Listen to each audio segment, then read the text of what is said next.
All visitors, please stand for the pledge and the opening prayer.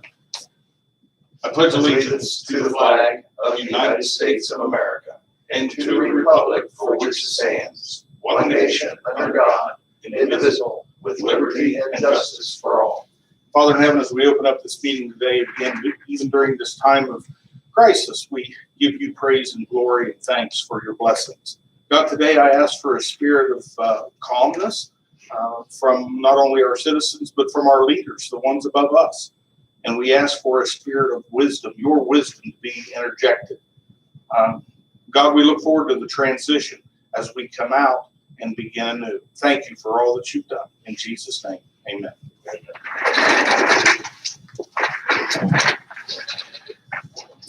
All right. Well, welcome to the April 23rd public meeting of the Washington County Board of Commissioners. And gentlemen, we have a couple of additions that came in a little late, and I want to mention what these are and then get your pleasure on them. Number one is the flexible spending account amendment to allow our employees who participate in the flex payment to purchase additional items that were not in there before during the corona situation.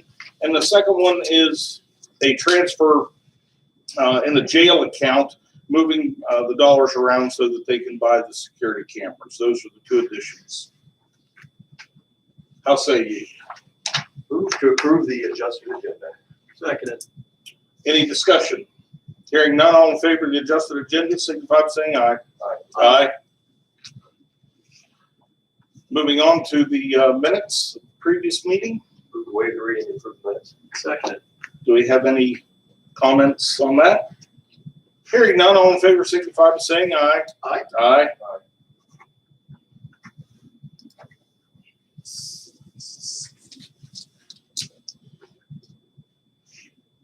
Next on the list is the approval to pay the bills. Move to approve the payment of the bills. Second. Do we have any discussion on the bills? I will just add that the first round of the township sales tax money circa 2019 is included in this. So for our listening viewers, the check goes out into the mail on Friday to our townships. Hearing nothing else, all in favor signify by saying aye. Aye. Aye.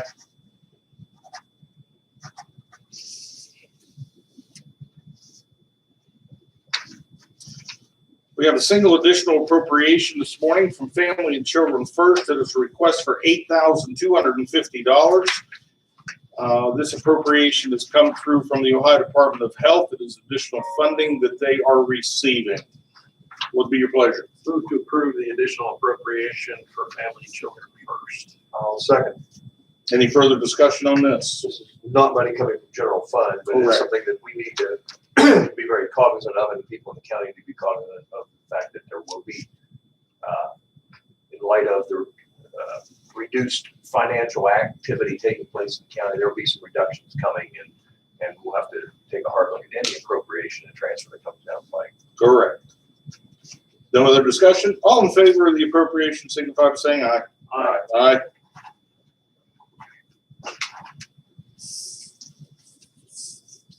Next on the list is the transfer from County General.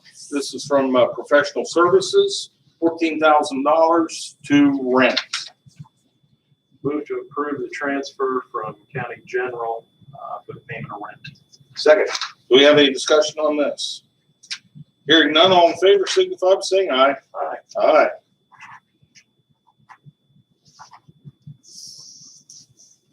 We have a transfer coming through from IT, Integrated Technology Services here for the county, $1,300 from contract services into training. Move to approve the transfer for IT. I'll second that. Do we have any discussion on this? This is for Global Knowledge, one of the people that we contract through that keeps them up to date on our software. So, right. Hearing nothing else, all in favor signify by saying aye. Aye. Aye.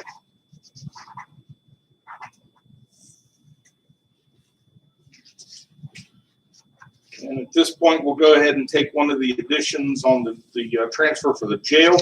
This is a transfer moving money that's already in the jail fund, $8,475 from contract repairs, $21,498 from contract repair on buildings, to the equipment for the purchase of the security cameras for a total of $29,973. What's your pleasure? I'll move to approve the transfer for the jail. Second, Do we have any discussion on this one? Gonna make things a lot safer. Hearing none, all in favor signify by saying aye. Aye. Aye.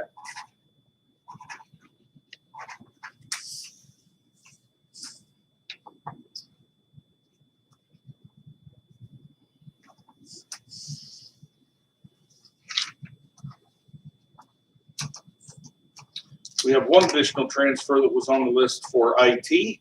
This one is $2,000 from contract services into supplies for that department. move to approve. Seconded. Any additional information or input on this one? Hearing none, all in favor, signify by saying aye. Aye. Aye.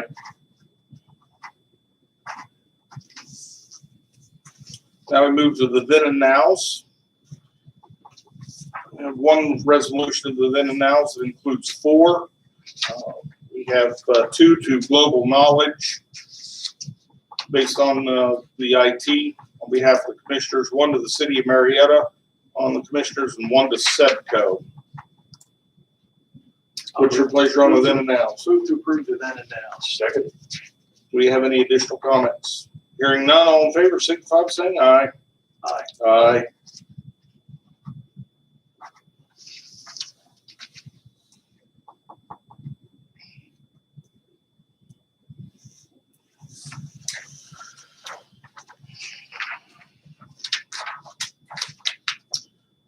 We have a letter here from a Karen Torre, I believe her Tor, that's how you pronounce her name, Chief of the Division of Statutory Programs under the U.S. Department of Labor, asking for the current president of the board to sign off on a letter for the Ohio Department of Transportation on behalf of Washington County.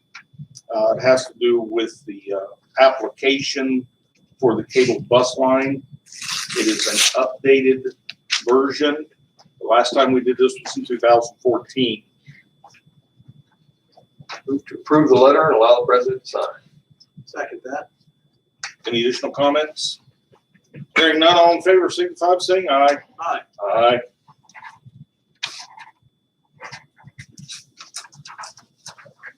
Straight to the stack of stuff. All right. CCAO Workers' Comp Retrospective Rating Program for year 2021. This has been submitted to us by our HR Director, Kathy Tiemann. It explains they're getting ready for the 2021 budget cycle. They're estimating that the county's premium based on our retro program would be $238,134. It doesn't appear from this that they're asking us to approve it yet at this point in time. It's just informational. I don't have anything asking for. It says your signature of authorized official, which would be the president. That's all the part I have, so. Correct. Okay. So this is basically signing this, and it needs to be enclosed in the envelope by July the 6th. I believe Kathy's just, so I will entertain a motion of whatever your pleasure is, but it's just keeping us in the retro group rating enrollment. Well, I will move that we go ahead and continue with the group retro. It's worked out well for us. Yes, it Last has. Seconded. So any further discussion on this? Hearing none, all in favor of allowing the president to sign this document, entering into the agreement, signify by saying aye. Aye. Aye.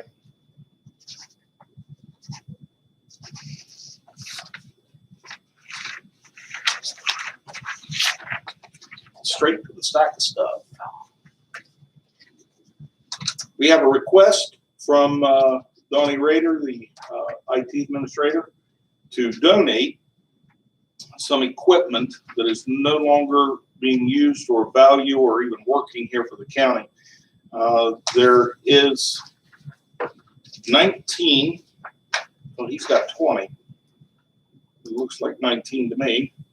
We'll call it 20, roughly 20 PCs. We have a Dell Optiplex 7020, a Dell Optiplex 780, and it looks like 11 Dell Optiplex 790s.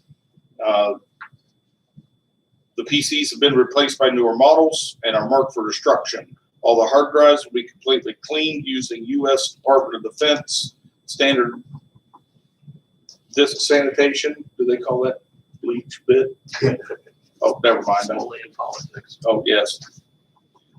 To ensure that no sensitive data will be on it. And this is going to be donated to local schools and school systems.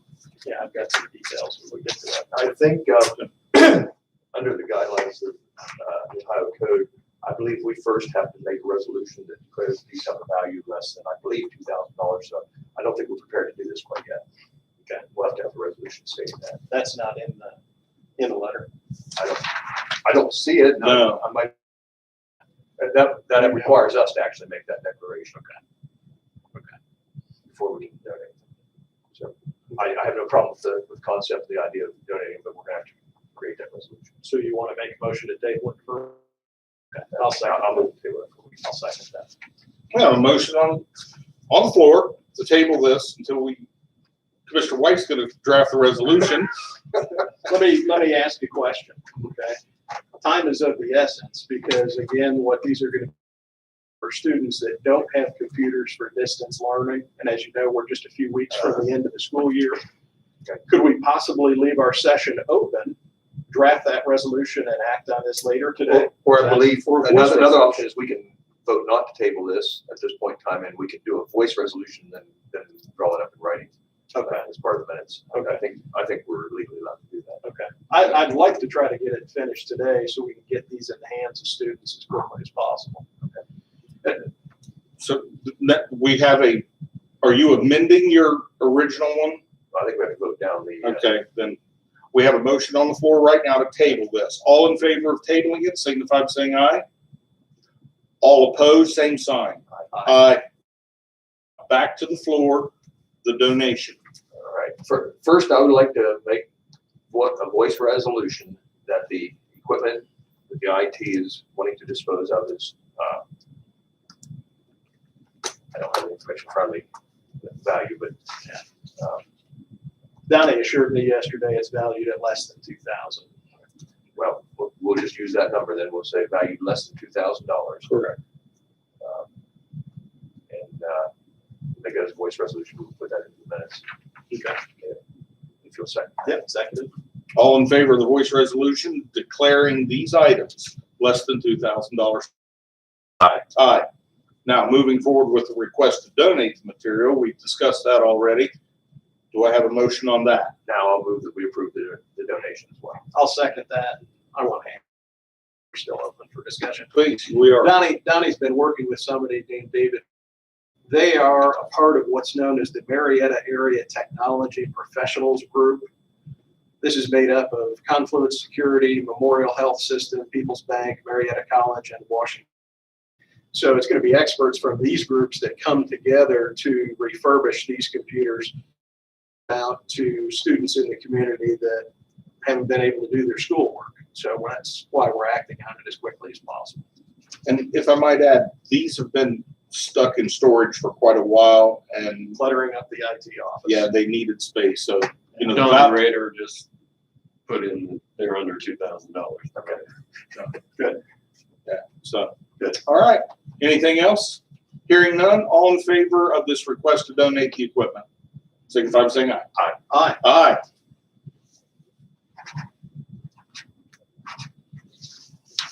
Yes, sir.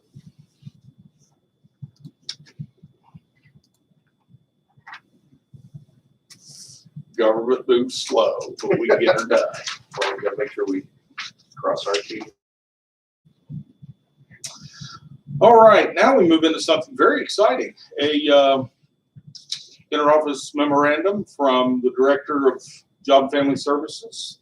And this is for a change or update to the PRC plan. I will turn it over at this point. Can we speak now, sir? You can speak now, and then we'll have discussion.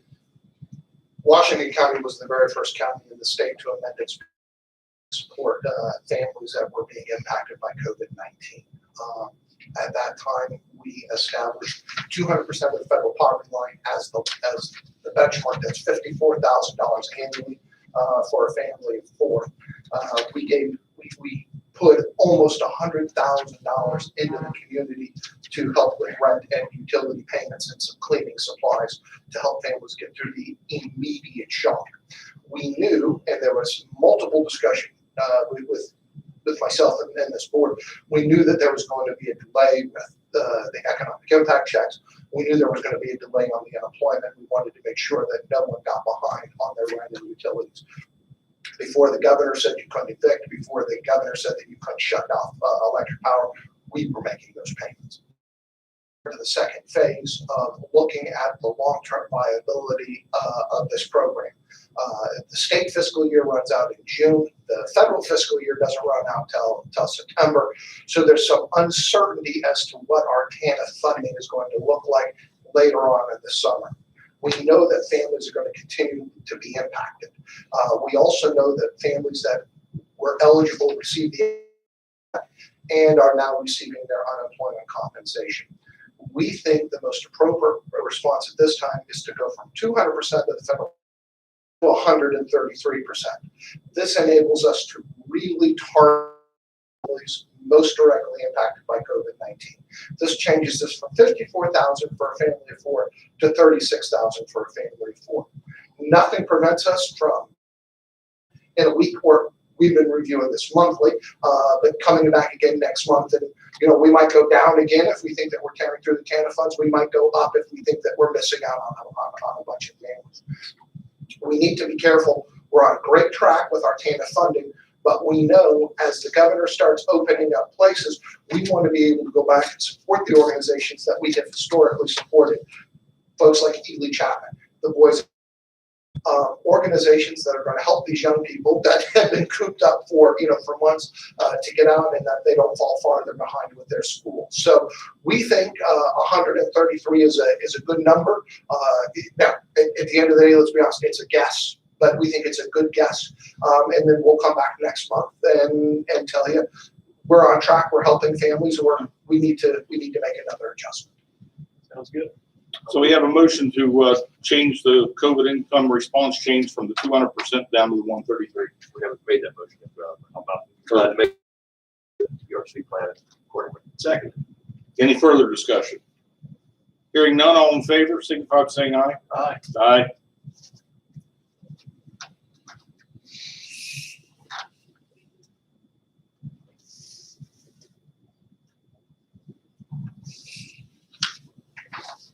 Now we move on to the part that everybody's been waiting for. The engineers, change orders. We have change order number 1 final for the Henry Covered Bridge. The original contract was for $25,750. This change order is for an additional $1,698.34. That's $1,698.34, bringing the total project up to $27,448.34. Move to approve. Seconded. I like Roger puts the final in there just to appease me, but I always look for that word. But thank you. Any comments from the engineer on this one, or you just want to wait until you get to your annual report? As it states, we basically were fixing what's called scour around the abutment, and we needed additional rock as it was deeper than anticipated. Okay, very good. All in favor, signify by saying aye. Aye. Aye. Aye. And gentlemen, I believe there are 2 places to sign. You're going to define scour for us later. It's a big hole. It's my finger. And why don't you say a big hole, Roger? Scour, as I knew, was when the dirt turned over from a plow. That's I got you. Well, that was called scour. Next, we have a bid award. 4 bids were received for the emergency landslip repair on Bells Run Road, County Road, and one emergency landslip repair on Sheets Run Road, County Road 47. And recommended awarding the contract to Larry Lang Excavating with a bid of $200,779.45, which came in less than the engineer, $90,788. I'll move to approve the bid awards for County Roads 46, 47 landslip repairs. I'll second. Any further discussion on this? Yeah, they're all in Newport Township. Note that it's all motor vehicle gas tax money, so this is not FEMA related. These would be 2020 landslips. So you want to call them our typical spring landslips, that's what they really are. We're looking at doing an OPWC project on County Road 46 this year with motor paving. And so in order to kind of get the road ready and prepped, we wanted to fix all of the issues that it may have. So. All in favor of this, signify by saying aye. Aye. Aye. Oh, no. Many places.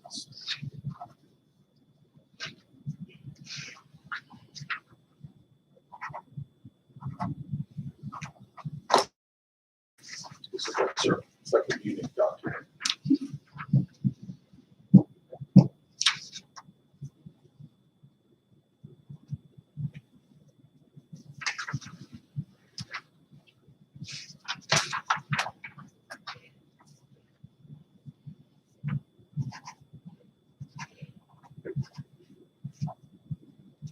Scores decided that in 3. I did.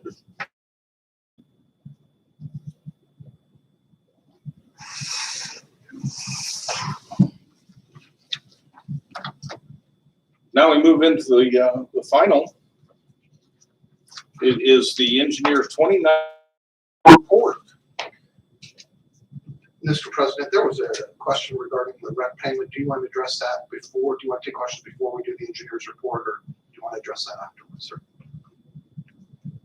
Roger's giving me the head shake. We can go ahead and address the question now. What is the question?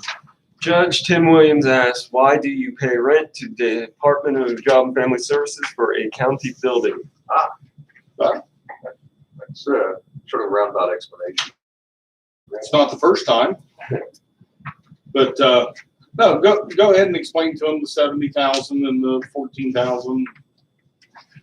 First, let me just be clear. Colloquially, we call it rent. It's not rent. It's a depreciation payment, but everyone understands rent. There are 2 buildings that are occupied by the Department of Job and Family Services, 1115 Gilman Avenue and now 204 Davis Avenue.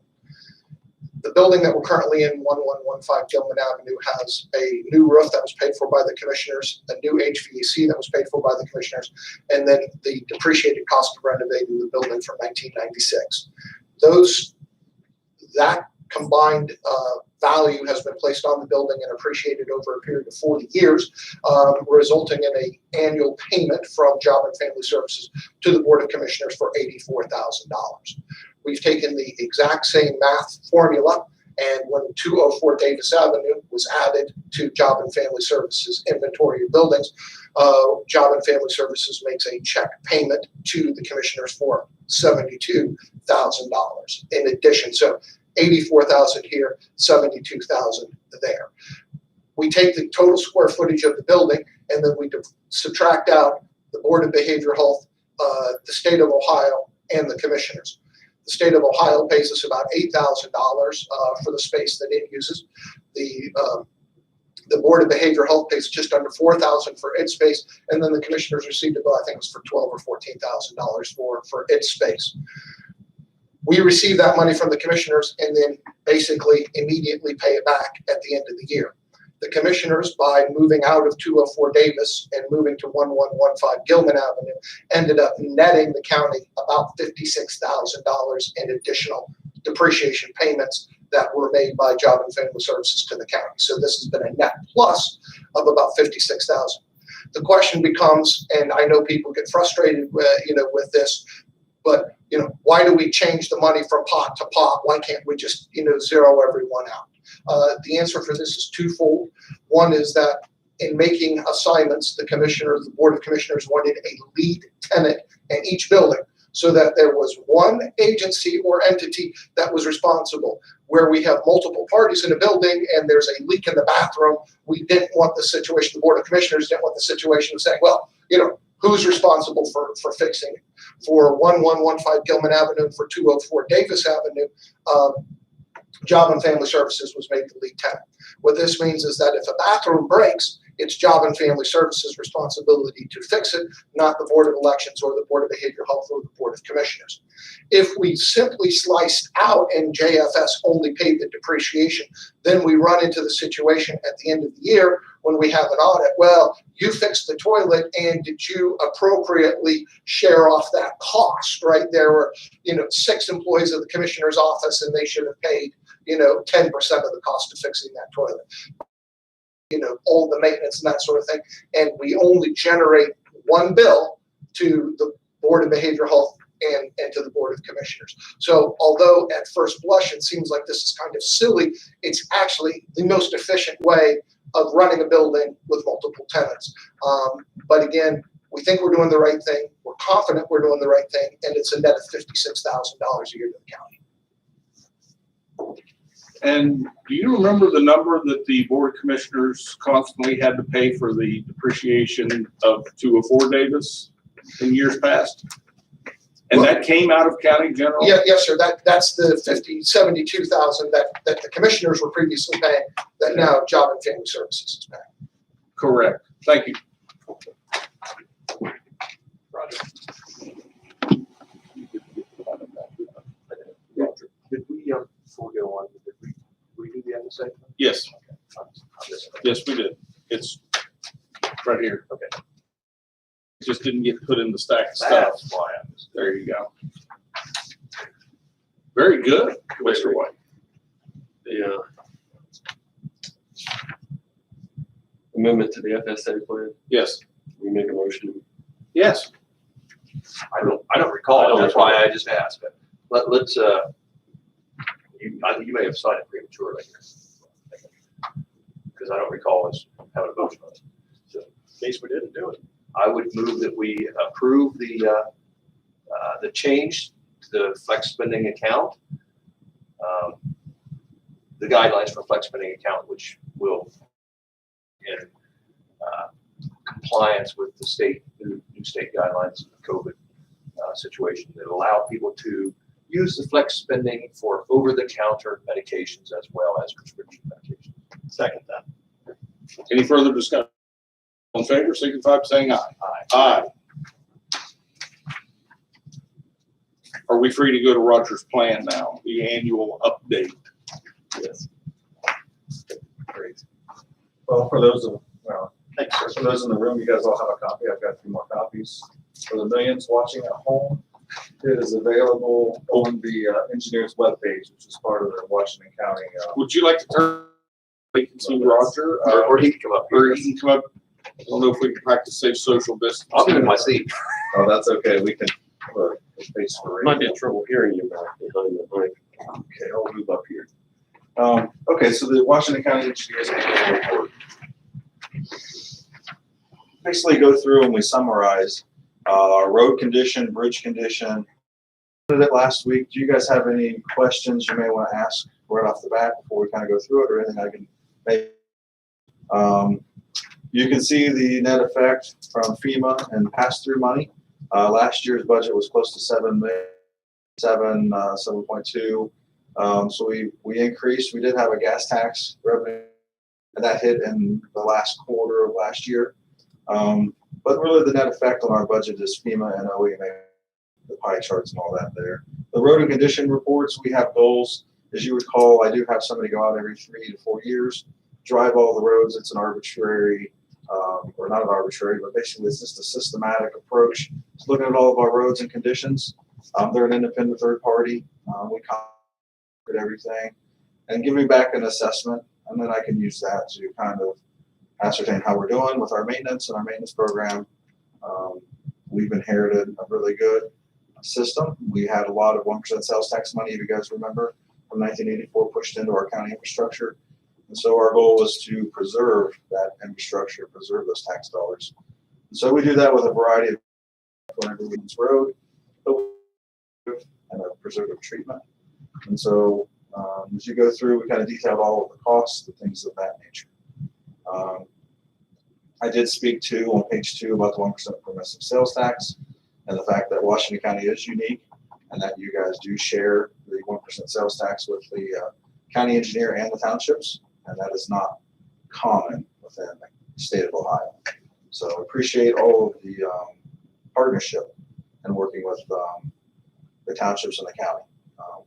As we discussed earlier in the year, would like to revisit that since it's 2020.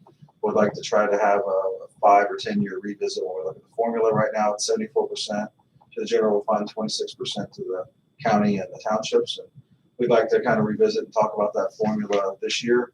Not that we're looking for 74, that 26% distributed amongst the townships. We'd like to have a little addition in bridges. As we move forward, if you remember, the 1% sales tax was enacted right around 84, 85. Believe it or not, that's getting close to 30 years, right? And so some of the bridges that we built in the early 80s are starting to see some age deterioration. And so we're looking at a large amount of bridge, close to 40 years, right? So it doesn't seem like that long ago for some of us. So we talk about bridge condition. I listed out all of the bridges at the bottom that were serious, critical, or out of service. We're fortunate in that most of those bridges are pedestrian-only bridges. We're still required to inspect those and include those in our annual report. I've made it pretty clear over the years that the covered bridges, while great for tourism, are not great for infrastructure and are not great for legal loads to be crossing those. We have them load posted and load rated. You can buy a large diesel pickup truck off the showroom floor, load it up with something in a trailer or even in the bed, cross the bridge and actually be overloaded for a covered bridge. And so a lot of people don't even realize that. They look at load ratings and think of themselves as commercial vehicles, not a F-350 diesel truck. And so we were cognizant of that and the fact that our vehicles are just larger and bigger than what Henry Ford maybe envisioned. And so, these were horse and buggy bridges. So we'd like to try to bypass those. So we're in design right now for the Bell Covered Bridge.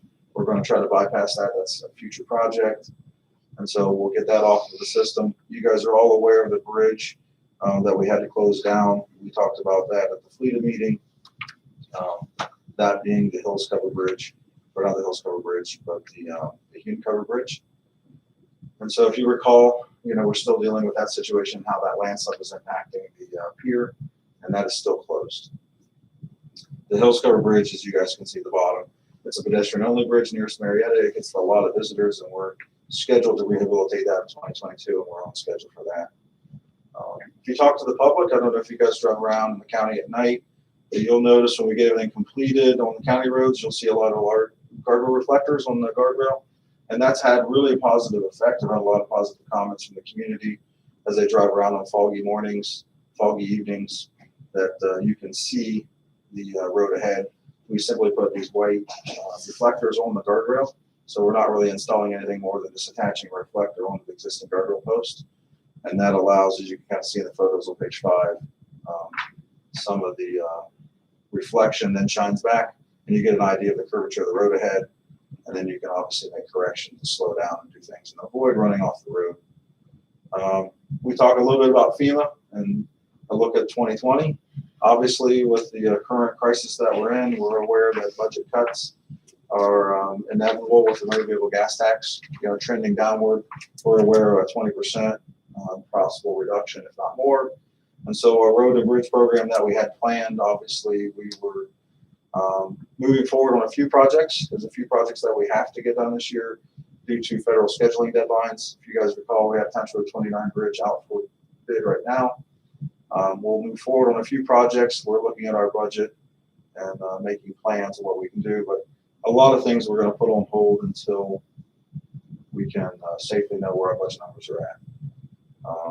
And then we just talk a little bit about the FEMA disaster declarations. Those are estimated costs, but those are also 2018, $7 million. You look at 2019, the net effect of 2 years worth of rain our estimation goes up to 15.5 million. So that's quite a large amount of money. So we've said in this report a lot about infrastructure, and basically it's a rebuild. And so we're not necessarily repairing our infrastructure, we're rebuilding it. So that's kind of a theme that you'll see in the report when we start to talk about FEMA. You can see the devastation in a lot of photos on page 7, as far as half a lane missing. Lover's Lane in the bottom right is going to be a road that we did vacate, if you guys recall, and we're working through that process as the township decided those monies could be spent in a more positive way elsewhere in Waterford Township. And that is the annual report. If you have any questions or something, I can go over and more fully explain. But again, it's available on the engineer's webpage, and so we'll try and put something out. That way the public can view it. And obviously, if they have any questions, they feel free to email at the office and take care of it. The curiosity that when you have the systematic assessment every few years on the roads, does that give you some sort of a numeric calibration of the roads, or Yeah. more of a narrative? No, that's a good question. It's a numeric calculation. So it's on a 0 to 100 scale. And so as we go through and we start to look at, the condition of the roads on the page 3, it's got the breakdown on the left-hand second column from the left, the PCI range with the score from excellent to failed. And so basically we get a numeric rating on all the pavement sections. And so then I can go through and look at it and basically assess how we're doing and come up with a number. PCI will only apply to a paved road. It applies to all roads. Okay, And so so they look whether it at- be gravel, chip and seal, or asphalt. Yep, they look at gravel, chip and seal, concrete, all of that, and basically give me a numeric rating. And then from that, I derive a goal that we're trying to meet, that we've had the same goal for a lot of years.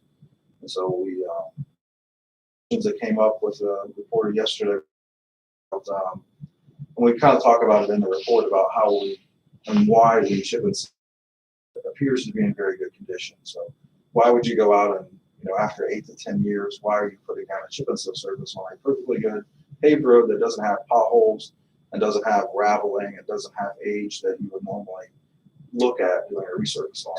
And it's a preservative method. So what we're trying to do is do cracking control. If we have a lot of cracking in the road, if we do a chip and seal, it seals it all up.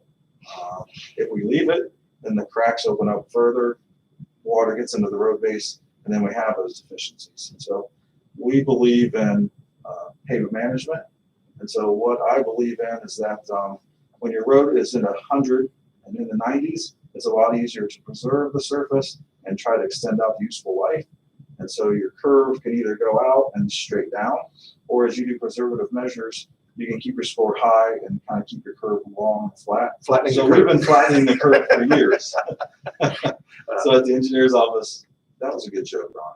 We've been flattening the curve for a long time. So The other question somewhat related to that is, are the roads, I'm assuming, since we have some pretty long roads in the county, you're broken into segments, you have assessment of segments. and if you look at the PCI scores and ranges, we actually have all the roads broken down into surface type and pavement section. And so if you come to the office, I've got, I went back as far back as Bob Badger had annual reports, and I kept track of what all we've done and where and how thick the asphalt was or what surface treatment we used. So I can go all the way back in time and then come forward. And we have all those pavement sections broken down by PCI score. So if you have a section that's historically been asphalt, and then historically been chip and seal, and then gravel, such as County Road 9, I probably have 7 sections on County Road 9 or 8. It's one of the longest county roads we have. So that's a good question. But that's how we derive all those. Obviously, every year the score goes down. And so in the years that we don't have that assessment, I go through and subtract out a certain amount based on the conditions and things of that nature. So that way we're always going down. That way we don't get necessarily false numbers. Right. But the roads that get resurfaced or chip and sealed go back up to normally at 100. So. Roger, it's a very thorough report, an excellent report. I just want to say thanks on behalf of us to you and Darlene and to all the folks in your department. This FEMA stuff has been unusual, and it's put in an awful lot of time, SFA, so thank you. Well, like I said, I say in the message from the engineer, it's more about the staff. The road condition and the bridge conditions and things are more of a credit to the staff. Emily, Darlene, all the county highway workers, they've done a great job. So as the county, as you drive around the county, a lot of that credit goes to the staff. They do a great job. So I appreciate it. We appreciate them. Do you have any additional questions from anyone? Doesn't. White, do you have anything else to add? Mr. White, do you have anything else to add? No, sir. Neither do I. I will entertain a motion to adjourn. I'll make that motion. I'll second. All in favor? Aye. Aye. Do you have a copy of this? I don't know.